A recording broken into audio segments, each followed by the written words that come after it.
Έχω ολοκληρώσει 4 μήνες στο Μουντζάρο και είμαι μείον 20 κιλά και πάμε λίγο να σου πω εγώ κάποια πράγματα, γιατί πραγματικά εδώ μέσα η παραπληροφόρηση και όλοι οι γιατροί του πληκτρολογίου έχουν πάρει φωτιά. Αρχικά, επειδή έχω λάβει πάρα πολλά μηνύματα πώς μου τη δώσανε την ένεση, αν μου τη γράφουν, αν δεν μου τη γράφουν, με ρωτάνε ακόμη και άνθρωποι άμα μπορώ να το δώσω στο παιδί τους που είναι παχύσαρκο. Δεν γνωρίζω. Δεν είμαι γιατρός, δεν είμαι κάποιος ειδικός πάνω στο θέμα, δεν μου τη γράφουν την ένεση.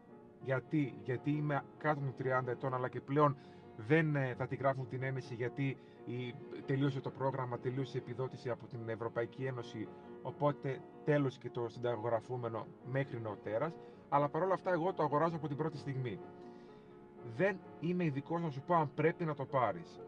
Ο ειδικός είναι μόνο ο γιατρός. Εγώ πήγα σε έναν γιατρό, διαβητολόγο, παθολόγο, τον οποίο τον βρήκα μέσα από την πόλη Pink, εδώ από τα social media από την Πολίνα, η οποία ήταν στο Μουντζάρο.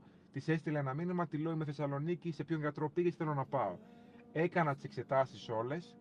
Οι εξετάσεις μου ήταν φυσιολογικές, με τους δείκτες ανεβασμένους στο λίπος, στο σηκώτη, χολυστερίνη, τριγλικερίδια, όλα αυτά, που δεν ήταν φυσιολογικές οι τιμές για έναν άνθρωπο 28 ετών. Και ξεκίνησα το ενέσιμο με βάση την οδηγία του γιατρού.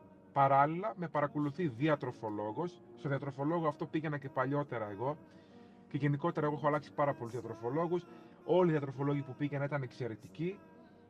Ο ένας καλύτερος από τον άλλον. Και τυχαία επέλεξα έναν από το παρελθόν. Δεν πήγα να πάρω άλλο καινούριο, γιατί ποτέ όσες φορές έκανα διατροφή δεν μου έφταιγε ο διατροφολόγος, αλλά μου έφταιγα εγώ που δεν μπορούσα να ακολουθήσω τη διατροφή. Έχω δει τεράστια διαφορά. Και αυτό που με έκαιγε περισσότερο, γιατί διάβαζα πάρα πολλά σχόλια εδώ πέρα στο TikTok κυρίως, όχι για υπόφυση στο σηκώτη, στο ύπαρ.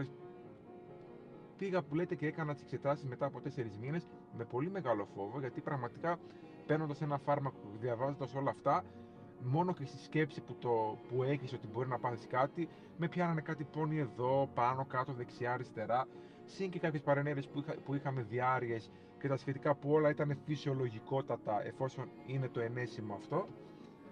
Πάω και κάνω τις εξετάσεις μου. Οι εξετάσεις μου βγήκανε καλύτερα από ποτέ.